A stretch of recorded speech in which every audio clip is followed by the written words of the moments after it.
Bueno, Rodrigo, uy, te me congelaste ahora me parece. Pero ahí volviste. Vamos a continuar entonces nuestra charla desde aquí.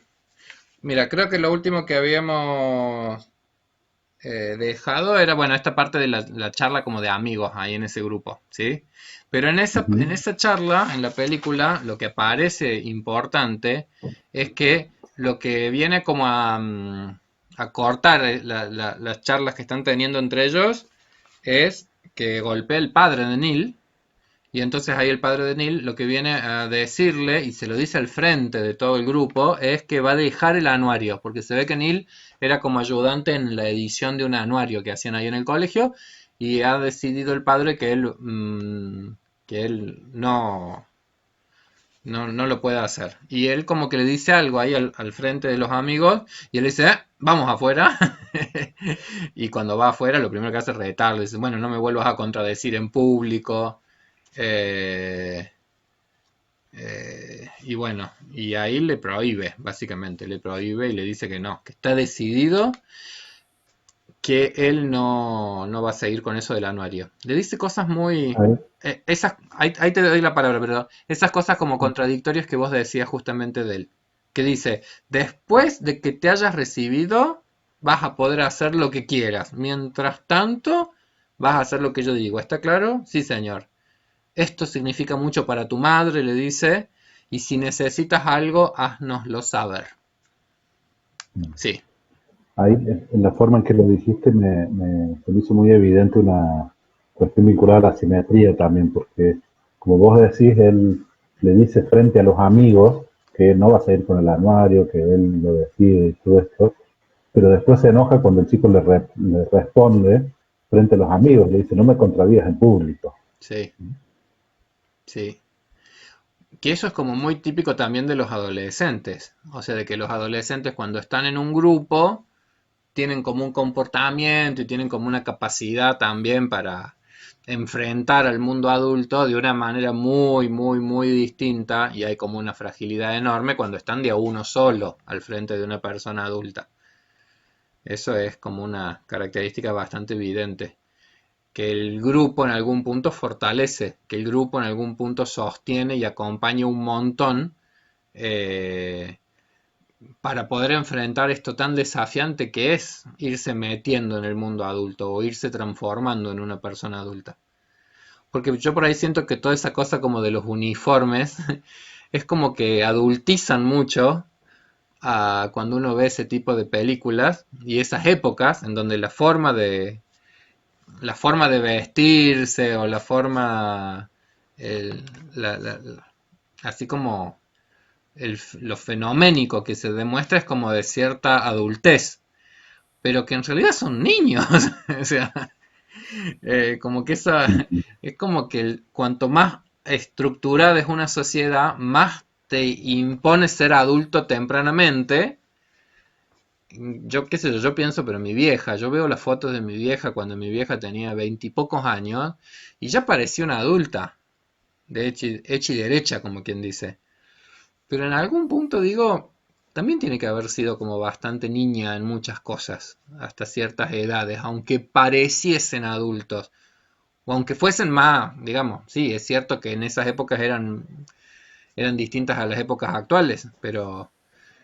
eh, uy, se congeló la imagen, Rodrigo, con una foto tuya que no es de lo mejor. Te voy a sacar un ratito hasta que vuelva a escucharte. Me quedaste con los ojos cerrados, así medio dormido. Un espanto. A ver si volvió tu imagen. ¡No! Abandonó la reunión. Bueno, me parece que se le cortó entonces el internet a Rodrigo. Vamos a ver si vuelve. Ahí volviste, ahí volviste. Justo me estaba riendo. Pues quedaste con una... Se congeló tu imagen y quedaste como con una cara así medio dormida, así todos con los ojos cerrados. Bueno, lo que decía es esto, ¿no? De que en estas épocas, cuanto más tradicionalistas eran, era como más la sociedad exigía que te transformaras en un adulto más tempranamente. Pero insisto que, bueno, que probablemente parecen adultos, pero en realidad es una cosa como bastante más infantil todavía. Bueno, la vivencia de lo grupal, no me contradigas en público, y después están todos como reunidos en un salón. Bueno, muestran ya todas las escenas de las clases, muestran todas las escenas de las clases que van teniendo en las distintas materias, y después llega la primer clase que les da el doctor, no, no es doctor, es el profesor Keating, ¿sí? Y la primer clase ya, bueno, nos va como mostrando un poco cómo va a ser el estilo de este profesor. La primera clase es esa escena, esperen que voy a poner las imágenes. Ahí estaban lo que habíamos dicho, eh,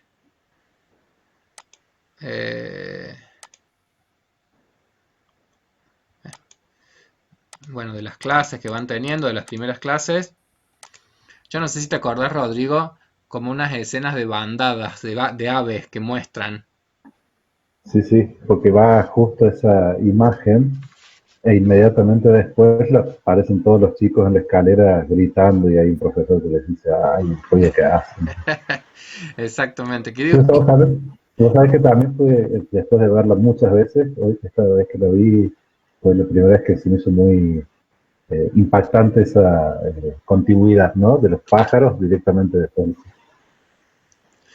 Del dedo del pavo, hablando de pájaros, de los pajarones que tratan a los adolescentes.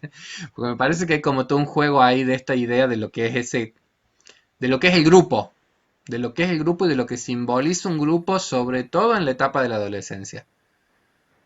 Porque, mira, me acuerdo de vuelta de la Mercedes Corcova que, no, que siempre nos decía que la adolescencia un poco es como un montón de pichones que se tienen que como que acurrucar porque están con la carencia, digamos, del cuidado de los adultos y como una necesidad entonces como de amucharse con los que son como uno, de los que están como transitando la misma etapa vital que uno, como con una necesidad de ser parte de una bandada a partir Mm, de esa, nada, de esa experiencia que significa que los padres de la infancia ya no están, que los padres del niño ya no están, sino que ya empiezan a aparecer todas las exigencias del mundo adulto, como quien dice. Sí, yo esta vez que vi la película también me llamó la atención esto de la bandada, que nunca la había visto. Bueno, y viene la primera clase del doctor Keating, del profesor Keating, y en esa primera clase es cuando los lleva, viste que los lleva hasta el hall de la escuela y los hace ver toda una serie de fotos de estudiantes de otras épocas, como quien dice, de las generaciones de estudiantes previos, y ahí les dice que le pueden llamar por el nombre o que le pueden decir capitán, mi capitán, y ya empieza a mencionar a Whitman y trae alguna y trae una poesía y le pide a uno que lea una poesía y la primer poesía que leen es una poesía que dice algo así como mientras puedas guarda tu capullo de rosa, ya que la vejez llega a su cita. Esa flor que ahora es hermosa, mañana estará marchita. Y después les da la famosa frase latina Carpe diem. Y los lleva de, de golpe y porrazo, yo creo que como los dos grandes temas que son los que nos diferencian a los niños de los adultos y que tienen que ver con la sexualidad y la muerte. Y que para mí son un poco la metáfora del pasaje que justamente ellos están haciendo de la niñez a la adultez, que es la adolescencia. Es decir, como momento vital de pasaje de una situación, de una simetría muy grande que uno tiene cuando es niño, que uno no sabe ni de la sexualidad ni de la muerte, o lo que sabe de la muerte, digamos, es algo que puede ser negado con el pensamiento mágico prototípico de la infancia, pero entrar a la vida más adulta implica justamente esos dos grandes áreas o dos grandes dimensiones que son los de la sexualidad. Él trae la sexualidad inmediatamente porque esa poesía se llama de las vírgenes que hay en el tiempo, bueno, y todos se ríen y hay como una risa cómplice porque todos saben que están hablando de cuestiones que son del orden de lo erótico. Y digo, trae la vida, que es un poco toda la cuestión de la sexualidad, pero también trae la muerte, porque lo que les dice es, miren, todos estos pibes que ustedes están viendo en las fotos ahí ya son, él se lo dice muy gracioso, porque dice, ya todos estos que están viendo ahí en la foto son ahora, eh, ¿cómo es que le llamaba? Le llamaba como fertilizantes para los narcisos, no sé qué cosa. Primero dice, creo, ahora viven no sé cuántos metros bajo tierra, y Sí, después dice, ya refiriéndose a él y a los chicos, todos somos comida para los gusanos, ¿verdad? sí, exactamente. Entonces, intenso el profe, ¿no? Intenso el profe porque digo, en algún punto no le esquiva como a las temáticas más políticamente incorrectas o las más difíciles o las que más en algún punto nos van a conmover como temáticas para charlar con alguien, digamos. Es una invitación también a una relación con ese profesor más íntima. Porque me da la sensación de que es un profe que no se le arruga a charlar de las grandes preguntas de la vida, que en algún punto, en una adolescencia eh, significativa, en una adolescencia crítica, son las grandes preguntas filosóficas que uno se empieza a hacer. Darse cuenta de... Uy, Rodrigo. Ah, pensé que te había perdido. Eh, Él también cuando les va relatando ahí de esos fulanos, va diciendo de cada uno de esos, bueno, miren esas fotos, miren esa gente, tan llenas de hormona como ustedes, tan que se creen invencibles como ustedes ahora se sienten, tan que creen que el mundo les pertenece y que están destinados a muchas cosas, tantas esperanzas que les brillan en los ojos, así que miren, no esperen mucho tiempo porque ahora todos estos ya son fertilizantes de narciso, así que tienen que empezar a hacer la vida extraordinaria y la tienen que hacer extraordinario desde ahora. ¡Wow! Qué loco porque, digo, hace un rato nosotros pensábamos en el director de la institución que tiene sus expectativas de excelencia. Y el profesor Keating también las tiene. Porque vaya que si no está teniendo también como expectativas gigantescas si le estás pidiendo a alguien que haga de su vida algo extraordinario. Es un pedido muy, muy grande. Rodri, ¿te perdimos? No. No, se me está cortando mucho, Ah, así que estoy con ahí. A ver, ¿ahí me escuchás? ahora te escucho. Pero sí, he notado que se está como... ¿Hola? Hola, ¿me escuchás? ¿Me escuchás? Ahora sí. Se estaba cortando mucho, cambié de aparato a ver si mejora más. Ya, bueno. No, porque sí, se notaba que se te estaba cortando más la imagen. Lo último que dije, lo voy a repetir porque vos no me lo debes haber escuchado, es que cuando el profesor Keating está al frente de los alumnos y le dice, hagan de su vida algo extraordinario, yo me quedé pensando, porque digo, al final, tanto el director con su estilo como el Keating con su estilo, los dos están pidiendo algo realmente exigente. Los dos están Ujú. poniendo expectativas con respecto al futuro, quizás con dos estilos distintos, pero que también comparten una Sí, quizás ahí, bueno, pero nos adelantaríamos mucho en la película. Después habría que pensar también hasta qué punto las exigencias del director y de la escuela y de algunos padres se dan en un marco de cierta contención, digamos. Es de mucha exigencia, pero también hay mucho para sostener esa exigencia. En cambio, el riesgo, cuando uno abre tanto y le pide al otro que viva de un modo tan intenso, corre riesgos de que no haya después suficiente contención, de que eso no pueda ser encausado de algún modo vital. Sí, totalmente, ¿no? Por eso qué difícil que es pensarle esta película en términos de quiénes obran bien o de quiénes obran mal, sino al contrario, pensarlo así como un interjuego realmente de que lo óptimo sería justamente como un equilibrio entre esos dos movimientos, o sea, las formas y los movimientos, pero como en un equilibrio. Ni un formalismo que llegue como a desvitalizar o a imposibilitar la emergencia de aspectos más creativos, pero al mismo tiempo esta cosa como de desborde que quizás pueda como generar algo que no haya un psiquismo que pueda tampoco después con todo ese impulso encontrar algún tipo de orden, ¿no? Uy, Rodri, están entrando unos ruidos raros. Rodrigo, Rodrigo, Rodrigo. No, ¿qué es eso? Rodrigo. Acá lo perdimos a Rodrigo. Chao, Rodrigo. Voy a hacer un cortecito. Chum.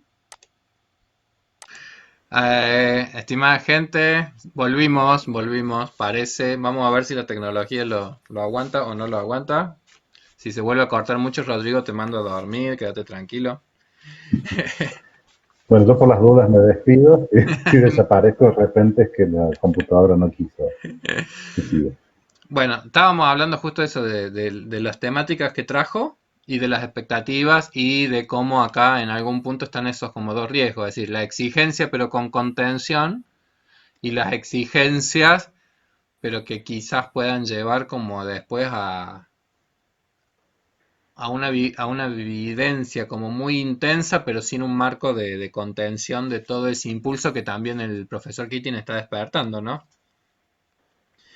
Después de esa charla, de esa primer clase, lo que evidentemente va a ocurrir es que mientras lo van diciendo, bueno, van teniendo distintas expresiones, pero el que, el que más como que genera como curiosidad es en Neil, eh, y quedan impactados por esta clase. Quedan como bastante impactados por esta clase.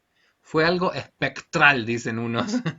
Mm. Y sí, hablaron de los espectros, hablaron de los fantasmas.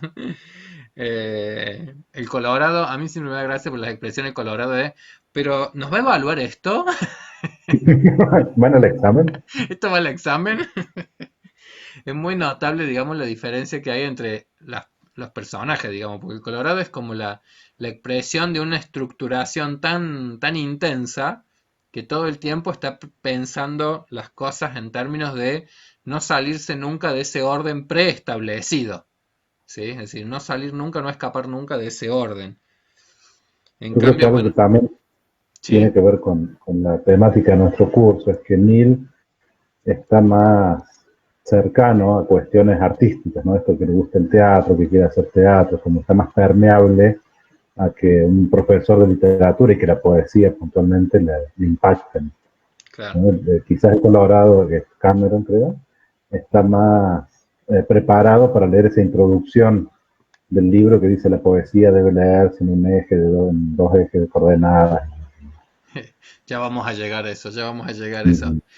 Bueno, y en las próximas escenas, lo que a mí sí me parece interesante es que ahí lo vuelven a invitar a todos a que vaya a la reunión del estudio de latín de la noche, no sé qué, y no, él no acepta, no, tengo que estudiar historia, se queda solo, pero ahí es donde también uno ve que el profe va llegando a cada uno de estos estudiantes de su manera, porque él está en el escritorio y está escribiendo la palabra, ese carpe diem, está Ujú. escribiendo, está como reflexionando eso que ha escuchado en esa clase, aunque al final termina bollando ese papel en la basura y agarrando el libro de historia y... Pero a mí lo que sí me parece como lo más interesante es de poder percibir eh, la fragilidad de este personaje, de Todd. Es decir, que la gran dificultad que tiene Todd es la del vínculo con el otro. Es la del poder vincularse, la del poder expresarse, la del poder relacionarse, aun cuando hay como una facilitación para eso, porque Neil se lo está facilitando constantemente, digamos, pero en él hay como una retracción y hay un temor y hay una timidez muy grande. Para mí esta película está muy bien lograda porque muestra casi como que montones de los aspectos de que todos hemos transitado en la adolescencia. Es decir, porque la Mm. timidez y cierta inseguridad es como una parte prototípica de la adolescencia en todos nosotros prácticamente. Yo a eso un poco hacía referencia al principio cuando decía, bueno, como un poco coral, pero también me gustó cuando vos decías que hay como dos personajes que van como tomando aspectos centrales, eh, y que uno esperaría también que estos mismos chicos tengan alguna dificultad de los vínculos o que tengan un enamoramiento apasionado como tiene Knox o que tengan sus cosas con la autoridad. Y es como que para poder centrarse en los aspectos que la película busca, pone esos aspectos en otros personajes. Entonces está claramente el chico que se enamora, está el otro que tiene la dificultad. Que es un poco la estrategia de las películas siempre, es decir, Mm, como la de exagerar alguna característica para que a nosotros se nos haga más evidente. Pero como que en algún punto en nuestras adolescencias hemos tenido nuestros aspectos más estructurados, hemos tenido nuestros aspectos más rupturistas, hemos tenido nuestros aspectos más creativos, hemos tenido nuestras timideces, hemos tenido, decir, porque es como muy humano tener un poco de todas esas cosas en algún punto. mm, Bueno, y eso que vos decías del enamoramiento es justo la escena siguiente. mm. Porque mientras unos están estudiando en grupo, mientras otro está estudiando solo, hay uno que era, no me acuerdo el nombre de este, Knox, Knox Overbill. Knox, exactamente, que lo habían dicho que bueno, tenía una cena con el amigo del padre, entonces iba con las peores de las expectativas a esa cena y resulta que se abre la puerta y lo recibe una chica que lo flashea, que lo deja absolutamente noqueado, absolutamente enamorado.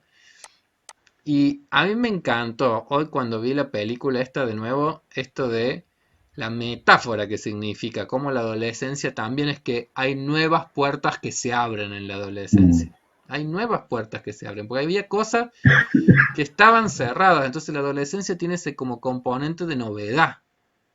Es en la adolescencia en donde realmente uno se enamora de formas distintas a las de... Porque no es que uno no haya podido pasar por enamoramiento ya de niño, yo creo que en la niñez también, o por lo menos yo de chico ya estaba enamorado de... mm. ya me enamoraba, pero acá hay un componente distinto, porque este es un enamoramiento con un despertar también de la genitalidad adulta, que es lo que no estuvo en la infancia, como quien dice. Entonces acá es una cuestión como emocional de muchísima mayor complejidad y que se empieza a vivir ya no tanto en una dimensión ilusoria y, y fantaseada como es un poco el enamoramiento infantil, porque yo digo, en la infancia yo ya estaba enamorado, pero ella nunca se enteró. En cambio, en la adolescencia hay algo que tiene que ver justamente con que es la prueba de la realidad.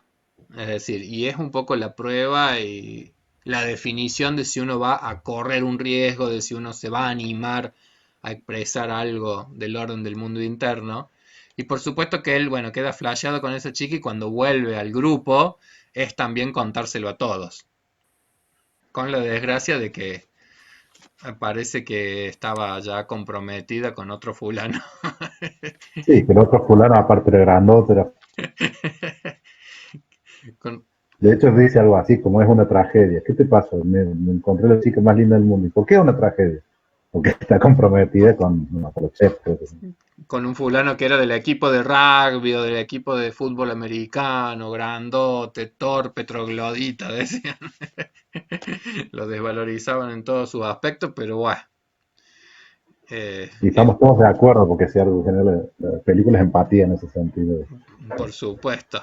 Estamos todos, con Neil y con Knox también. Bueno, la próxima escena ya es la segunda clase que tienen con el profesor Keating, ¿sí?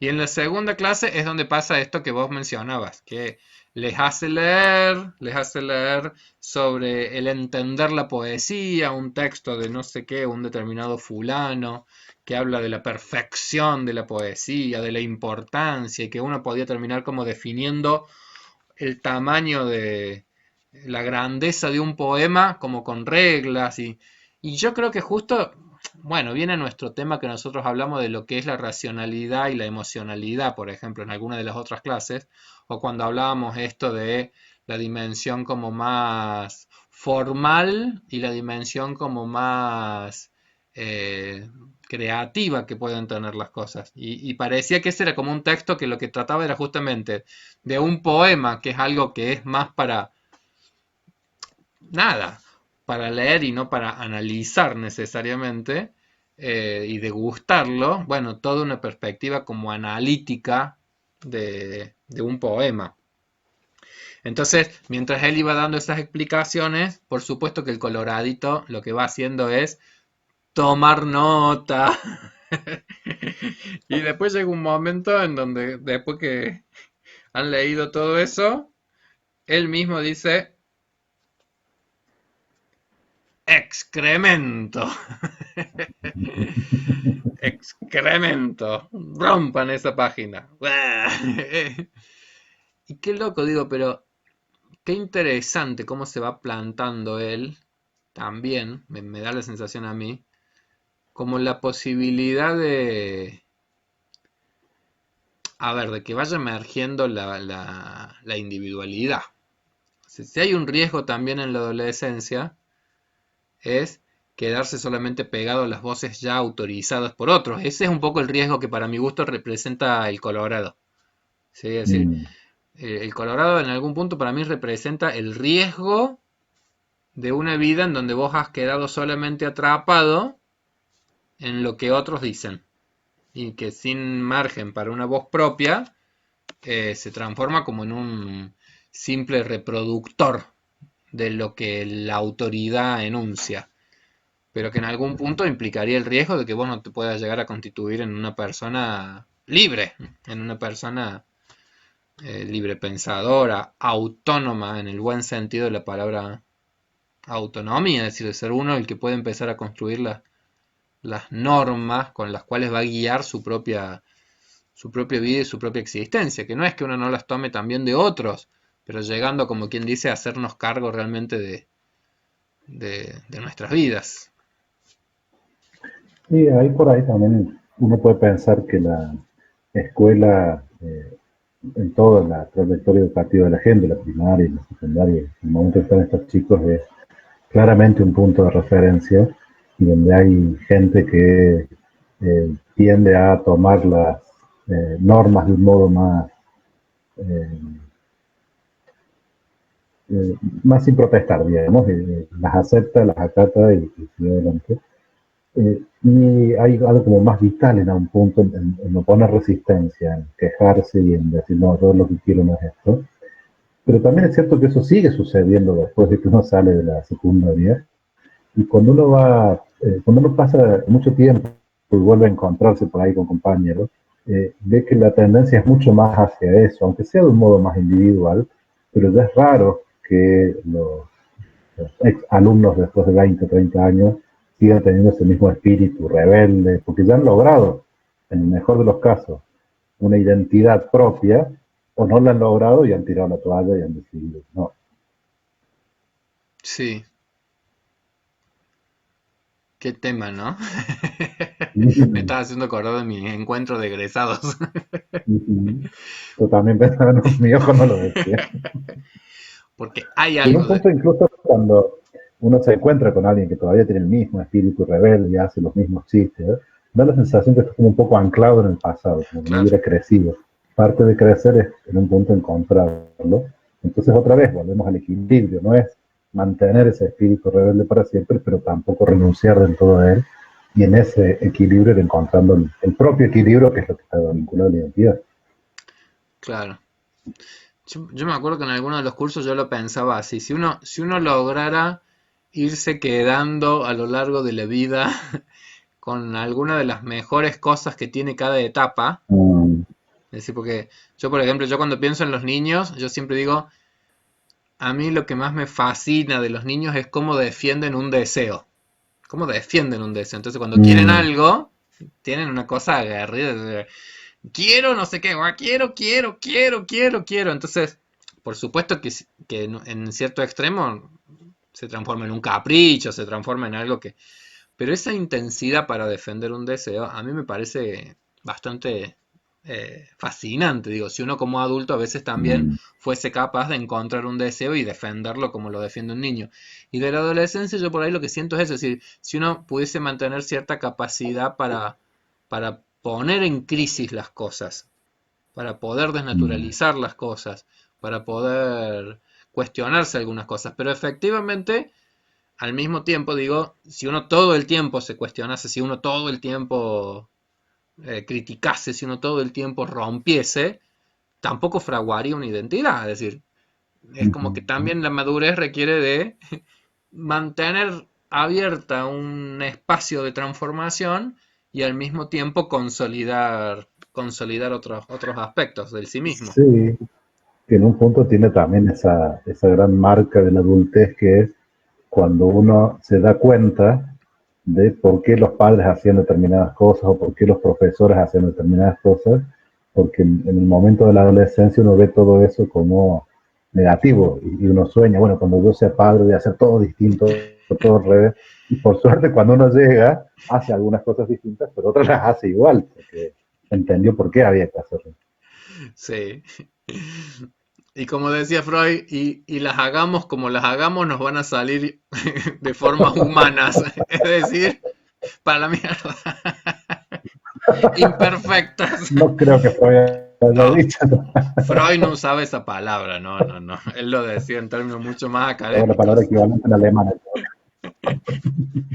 Pero lo debe haber pensado, ¿qué creo que te diga? Bueno, Creo que dice, la cuestión es que cuando el profesor Keating dice, bueno, esto me parece una porquería, el profesor Keating sí lo dice, excremento. Entonces cuando lo dice, bueno, rompan esa página, por supuesto que el primero que la va a romper, ¿cuál es? El señor Dalton. Dalton, el Dalton, rebelde. claro. O sea, porque para mí está clarito, es decir, estos personajes como que representan los distintos aspectos de cada uno de nosotros en términos psíquicos. Porque hay aspectos nuestros que tienen una, digamos, están como en esa cuestión como más conservadora y aspectos de nosotros mismos que pueden estar como en una dirección más transformadora. Es como la cuestión crítica, como polaridad que hay en cualquier vida psíquica. Fuerzas hacia la novedad y la transformación y fuerzas más hacia la conservación. Entonces, bueno, Dalton es el primero que rompe y el Colorado va a ser el último que rompe. Y no solamente va a ser el último que Y lo va a rompe, romper contalo vos. de un modo muy prolijo, ¿no? Eso, pero pone la reglita, lo corta con cuidado.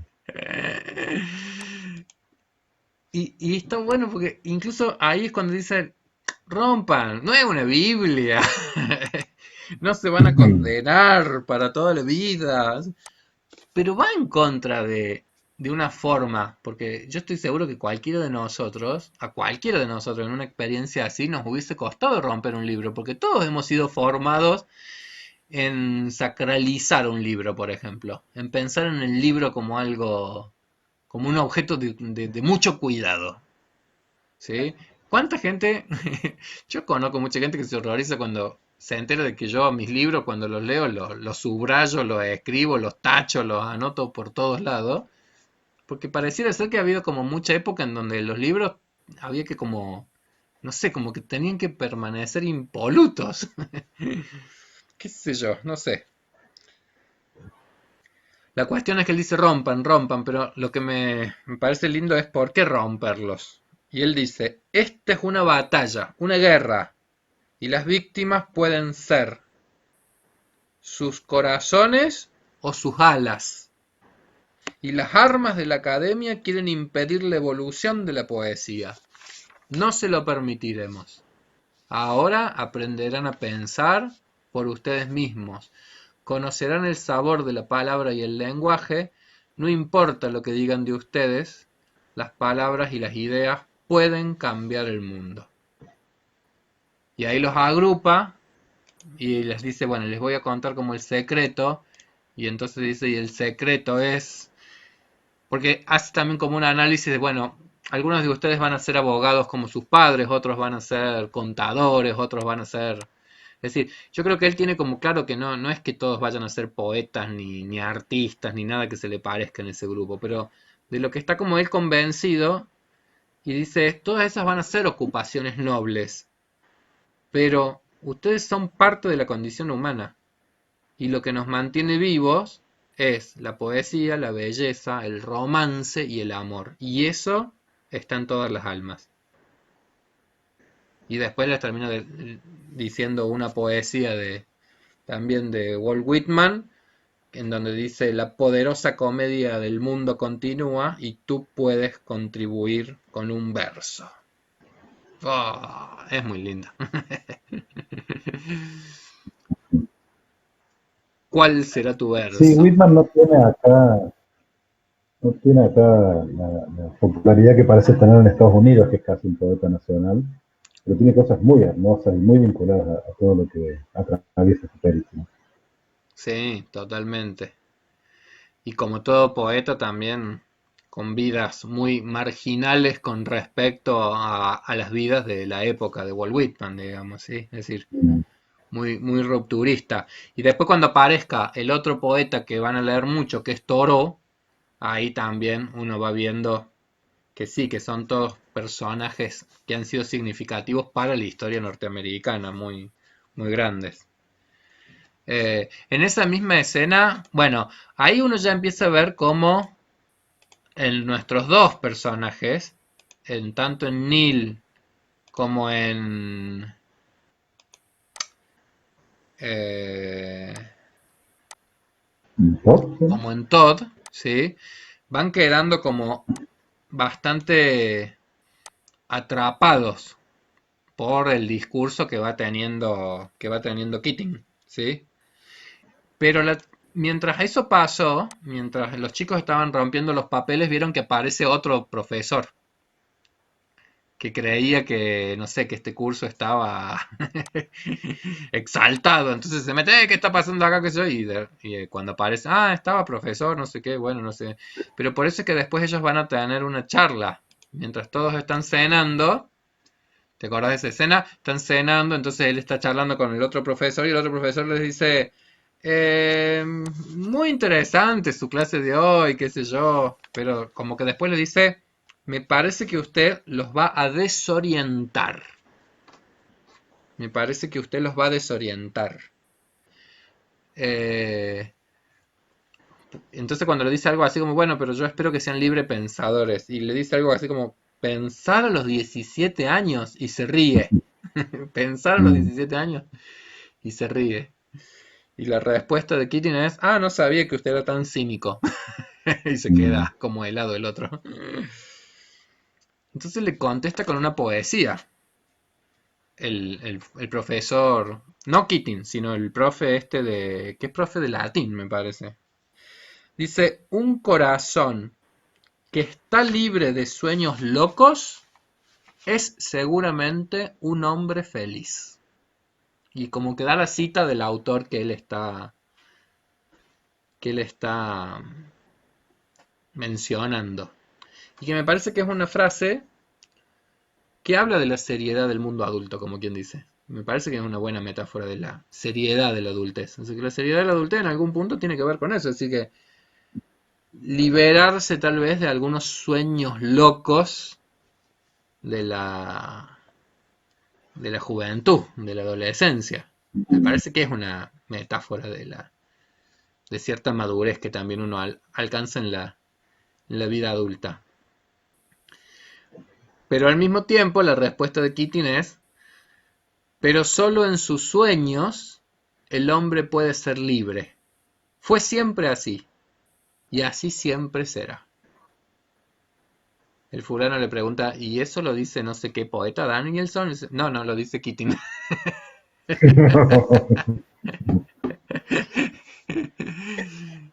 Que ya de por sí es la contra, digamos, el desarmar esto de la autoridad puesta en nombre de un poeta conocido. O sea, a mí me basta con decir lo que yo quiero decir, que es un poco lo que está tratando de decir a los chicos hasta que encuentren su voz. Pero otra vez se plantea ahí un juego de extremos, donde si uno no encuentra un equilibrio, está claro que es más tranquila una vida sin sueño, pero yo no sé si sería más feliz. Claro. Y por otro lado, la libertad también es un anhelo, pero tampoco lleva a la felicidad si uno es tan libre que no tiene ningún marco de referencia. Entonces, entre estas dos citas tiene que haber algo que permita ese equilibrio. Yo hace un tiempo trabajaba en el otro curso, una película que se llama El exótico Hotel Marigold, y hay una escena en donde la madre de un joven la quiere como obligar a casarse, digamos, con determinada familia, como quien dice. Eh, y es un poco como que muestra ese como contraste entre la seguridad y el riesgo, ¿sí? Y le dice una frase, bueno hijo, pero Mm. esto es por tu bien, entonces esto te va a hacer tu vida más fácil, creo que le dice en algún momento. Entonces el hijo como que le responde algo así como, no me la va a hacer más fácil, me la va a hacer más pequeña. Entonces está como Mm. ese juego siempre, ¿no? De que la vida tiene como esta cosa de los sueños, que tienen que ver como con movimientos que van más hacia el riesgo y hacia la posibilidad entonces como de la expansión, o también al reaseguro y a la serenidad de lo ya dado. Pero bueno, me parece que es como la dialéctica humana que es imposible de que creo que nunca se va a resolver, sino que mientras uno está vivo, en algún punto va a estar siempre en esa tensión. Y porque en algún punto es esa, la gran tarea es regular esa tensión y en gran medida la identidad, que es lo que parte de lo que estamos hablando hoy, y la forma de crear una individualidad, tiene que ver en qué modo y en qué punto uno encuentra esos equilibrios, son absolutamente distintos para cada uno de nosotros. E incluso, como vos decías hace un rato, distintos para uno mismo a lo largo del tiempo. Sí, totalmente. Que cuando la verdad que cuando uno incorpora también esa dimensión temporal, efectivamente también uno se descubre que uno también va a ir cambiando y que va a ir transformándose enormemente con el paso del tiempo. Incluso habría que ver qué va a enunciar el profesor Keating o qué enunciaría el profesor Keating después del final de nuestra película. Es decir, cómo va a seguir enunciando algunas cosas en su vida. Cómo las va a seguir enunciando, cómo las va a seguir pensando, cómo las va a seguir viviendo. Sí, la primera gran pregunta es cómo las va a anunciar inmediatamente terminada la película, porque ahí ya hay un quiebre, ni Claro, hablar en 20 años o en 30, cuando recuerde todo esto. totalmente. Bueno, entonces, en las próximas escenas, mientras él está teniendo esa conversación con el otro profesor, porque la verdad que ahora que yo lo veo, él tiene un componente un tanto arrogante también con respecto a los otros profesores, Mm. en términos intergeneracionales. ¿Sí? Es decir, está en una posición en donde tal vez él también esté como muy enamorado de la imagen que él tiene de sí mismo en su rol y de la capacidad empática que genera con sus alumnos. Pero como que mmm, quizás no puede llegar a percibir también aspectos valiosos que los otros docentes, es decir, otros estilos, como quien dice. Me parece que él está como muy enamorado también de su estilo. ¿Qué sé yo? No lo sé. Bueno, en esa misma cena, mientras él hablaba con el otro profesor, los pibes han buscado anuarios, ahí es que encuentran una foto de él más antigua, ahí es donde después ya le van a ir a preguntar qué es eso de la sociedad de los poetas muertos que han leído en ese anuario. Y bueno, y ahí es cuando les cuenta esto de que él de joven se juntaba con los compañeros en ese secundario, les dice algo que me parece que también contextualiza, porque eso de la Sociedad de los Poetas Muertos era una iniciativa que la escuela no era, parece que la escuela había pasado por algún momento en donde no era tan conservadora como ahora, porque eso de la Sociedad de los Poetas Muertos era algo que había sido también como generado con la autorización escolar, ¿sí? En cambio, él dice, ahora me parece que no creo que esta administración actual apoyaría una iniciativa como la de la Sociedad de los Poetas Muertos. Y ahí es los que cuenta esto de que leían a Thoreau, y yo busqué un poquito, porque yo siempre había escuchado de Thoreau, pero nunca la verdad que me puse más detenidamente a investigar. En el año 1846 Thoreau es el autor de la idea de la desobediencia civil, de la idea de no pagar los impuestos al Estado, bueno, pero que nace en el año 1846 por algo muy particular, que tiene que ver con el Estado esclavista en Estados Unidos y con una guerra contra México. Entonces él fue como un poeta que promovía la desobediencia civil en tanto que consideraba que no había que aportarle a un Estado que, que mantenía mantenía el sistema de la esclavitud. En Estados Unidos duró más que en Argentina, por ejemplo, la cuestión de la esclavitud, y la cuestión bélica injustificada contra México. Entonces, bueno, que leían esas poesías y un poco, digo, ahí también está la metáfora esta de la adolescencia, como que en algún punto una individuación requiere de que uno se rebele contra determinadas legalidades, que no es lo mismo que transgredir legalidades. Es decir, una cosa es la transgresión de la legalidad y otra cosa es la rebelión. ¿Por qué?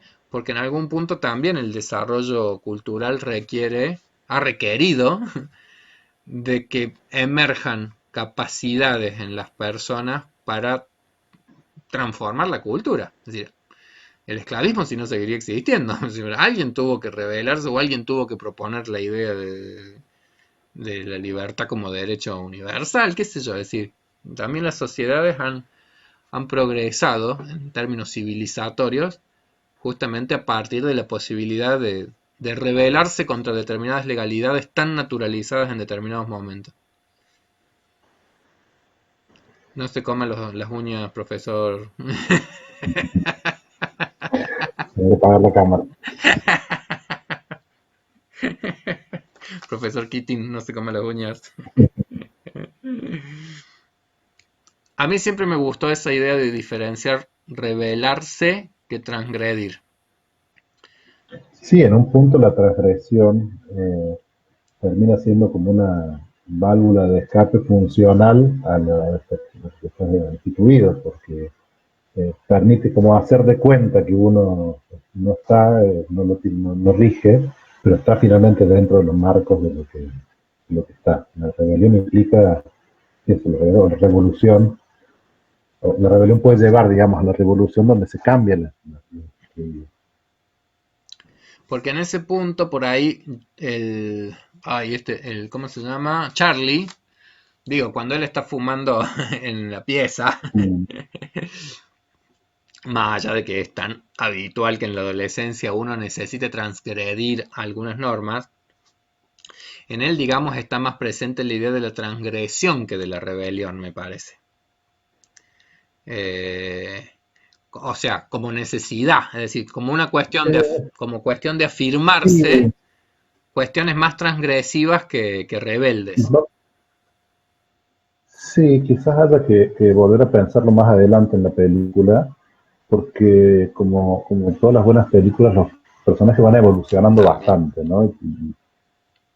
Por ejemplo, la relación entre Todd y Neil tiene claramente un desarrollo donde parece que uno es el que lo va ayudando al otro y después es que cambia. por supuesto. En Charlie quizás haya una cosa un poco más revolucionaria hacia el final, cuando Claro. empieza a poner en juego eso que sería, volviendo al tema del cigarrillo, una cosa es fumar escondidas en la habitación, otra cosa es empezar a hacer campaña porque se permita fumar.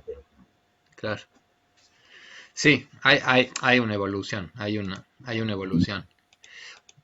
Por ahí lo pienso yo como en la tarea esa de orientar a las generaciones más Mm, jóvenes, puede ser de utilidad poder percibir esa, esa, esa distinción entre una necesidad que están, digamos, como poder distinguir lo de la transgresión como lo de la rebelión, como para poder impulsar a que en la adolescencia todo ese como componente más agresivo y aguerrido que empieza a emerger vaya en la dirección justamente de la rebelión y no de la transgresión.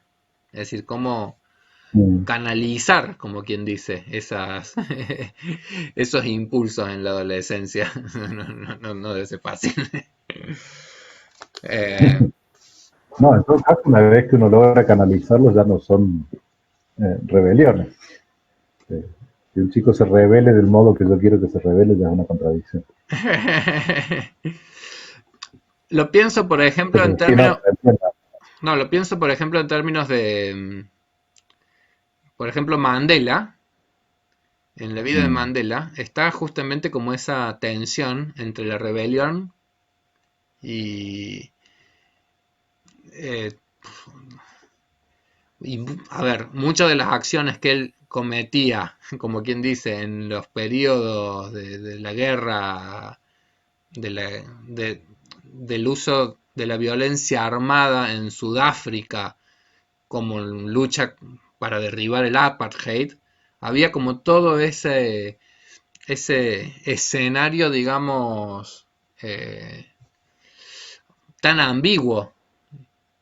Es decir, era rebelión, era transgresión, mm, poner una bomba generaba daños, no siempre eran daños solamente a la población, a los adversarios políticos, sino también, bueno, digo, es como que uno entra justamente en esos terrenos como que son de un orden, de una ambigüedad y de una mm. dificultad eh, para lo que uno querría, que es decir, ah, esto está bien y esto está mal, y no se puede llegar a esa claridad de cosas, porque al mismo tiempo digo, el mundo no podría cambiar si no hubiesen también ciertos movimientos a veces revolucionarios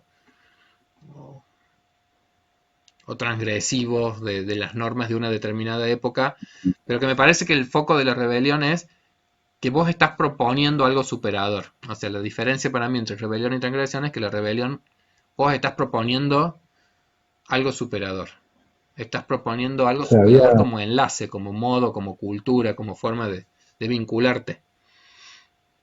se había puesto un poco de moda el término. Se me fue ahora. Que lo estamos usando como contrapunto de la rebelión, Transgresión. la transgresión, eso. Y ser transgresor, ¿no? En los medios de comunicación, en que son de los 80, principios de los 90. Sí. Y esas transgresiones claramente eran totalmente beneficiosas para que las cosas se mantengan como están. Digamos, no hubo de ahí nadie, y todos los que en ese momento podían ser catalogados como transgresores, son ahora empresarios muy ricos y muy poco transgresores en algún punto. Ese es un punto interesante, digo, cómo la transgresión, eh, sacándola también, no sé, es cierto, del ámbito que es su ámbito más o menos natural, que es la adolescencia y quizá un poco menor medida en la infancia, de decir, bueno, ahí es esperable que haya un grado de transgresión y también de cosas más eh, con mayor impacto. Pero volviendo a los chicos de escuela, a los adolescentes, y jugando con estos dos términos, y también con lo que venimos diciendo del equilibrio, no es que estos chicos solamente deban estar todo el tiempo planteando revoluciones, sino que también un cigarrillo que se fumen o una salida a escondidas forman parte de ir midiendo hasta qué punto se puede transgredir en la forma. Bueno, de hecho es como el tema de todas las siguientes escenas, porque después que han descubierto esto de la Sociedad de los Poetas Muertos, lo que Neil dice es, bueno, vamos a hacer esto. E ir a hacer eso es transgredir la norma escolar, porque no están autorizados a salir de noche, porque no están autorizados a irse en un grupo a una cueva, porque no están a decir... Y sin embargo, él al mismo tiempo tiene como esa fuerza, como líder de ese grupo que es en algún punto de muchas cosas que él motoriza, y él es el que entonces en algún punto insiste, insiste, insiste y pone a todos en tensión, porque está la tensión entre la fuerza que él tiene para ir hacia ese polo, digamos, de desarrollo vital y todas las fuerzas regresivas, el Colorado a la cabeza, por supuesto. No, no, no, no, Que el no, primero dice, no, no se puede, no se no, no se debe, puede. pero también todos diciendo, no, pero yo no me animo a leer y no me animo a hacer esto.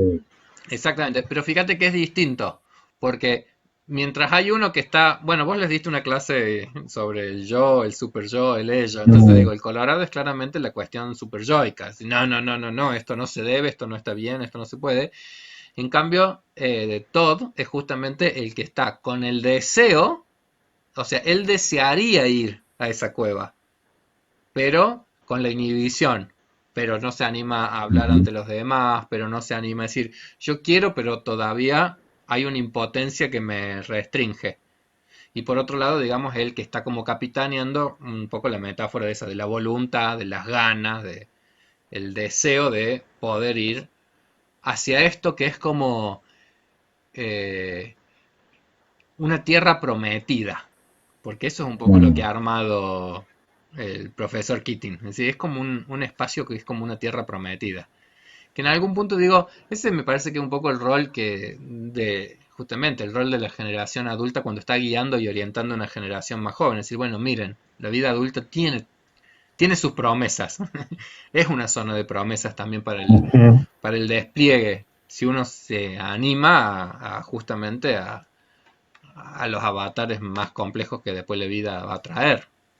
El amor, el laburo, las vocaciones, la creación, es decir, todo lo que tiene que ver con la posibilidad que nosotros tengamos de nuestra vida de hacer de nuestra vida lo más fértil que se pueda. Entonces esa tensión entre movimientos de retracción y movimientos que van a ir hacia ese lado. Y cuando están en la cueva, Ujú. lo primero que lee, bueno, él se va a encontrar con el librito, porque el profesor Keating no solamente les da la tierra prometida, sino que les deja el libro. O sea que él ya va intuyendo que se han entusiasmado con esta idea. Y en la primera frase que leen es, huir de todo no es vivir. Huir de Mm. todo no es vivir. Bueno, Rodri, vamos a ir haciendo nuestra cierre ya, porque te cuento que estamos charlando hace casi una hora. Me intriga si alguien va a tener ganas de escuchar todo esto. Ojalá que volvemos por última vez a pedir feedback. Y si les hace muy largo, nos avisan. Nosotros pasamos bárbaro charlando, pero a lo mejor se hacen. Bueno, mirá, si nosotros la pasamos bárbaro, la pasemos bárbaro de última nosotros. Si Bueno, nadie está escuchando esta clase, la que se nadie llegó hasta pierden. este punto. Estás muy Bueno, ahora que dar un código o algo que nadie, que los que no llegaron hasta acá no sepan. No, me gustó mucho una cosa que dijiste respecto de los aprendizajes en cada etapa. Y si bien empezamos diciendo que no vamos a dar tareas, es una idea interesante, porque también es personal, cada uno va a rescatar de cada etapa algún aprendizaje. Entonces, por ahí, ¿qué es lo que da uno del niño que fue o del adolescente que fue, que le hubiera gustado? Me parece que es un lindo juego para dedicarse a pensar un rato. Está linda la tarea. Porque además Mm, digo, en ese proceso de individuación, esas partes necesitamos que se integren, se integren. claro, finalmente uno va, en el mejor de los casos, integrando todas esas distintas etapas. Exactamente. Al final uno llega a ser el individuo que es también a partir de ese niño que fue, de ese adolescente que fue, de esa persona adulta que fue y que sigue siendo. Bueno, Rodri, Saludamos, pedimos, a ver, voy a poner, ojalá podamos seguir este es mi con este cara. formato porque creo que ha sido realmente. Espera, Rodrigo, que no se te está escuchando bien y encima yo mandé Ah, una macana. Uy, bueno, no sé. Ahora se te ve chiquitito. Ahora se te ve enorme, dale. Ocupas toda Bueno, la nada, pantalla. no me cuesta, yo soy de ocupar muchas cosas. Eh, Quería decir esto, que nada, saludarlos, que la verdad que lo hemos pasado muy lindo, ojalá podamos seguir con este formato que definitivamente se parece un poco más a lo que habíamos pensado originalmente cuando charlábamos sobre la posibilidad de hacer este curso y nos sigue faltando eso, que estén todos juntos, ya será pronto. Mientras tanto, por última vez, manden cosas, mensajes, interactúen, pero mientras tanto nos conformamos con pensar que están ahí y que pronto volveremos, pronto o no tan pronto, volveremos a vernos y a estar juntos en el mismo espacio y hacer todo más disfrutable o más disfrutable en grupo. Bueno, bárbaro. Y ahora me despido yo también con saludos para todos los alumnos, para todas las alumnas. Agradecerte, Rodrigo, porque la verdad que es un gusto poder charlar. Es un gusto charlar y poder pensar de a dos, porque Mm, todo hecho en soledad se hace, las cosas hechas en soledad siempre son menos gratas que realizadas sí, totalmente. así Y, y en más arduos.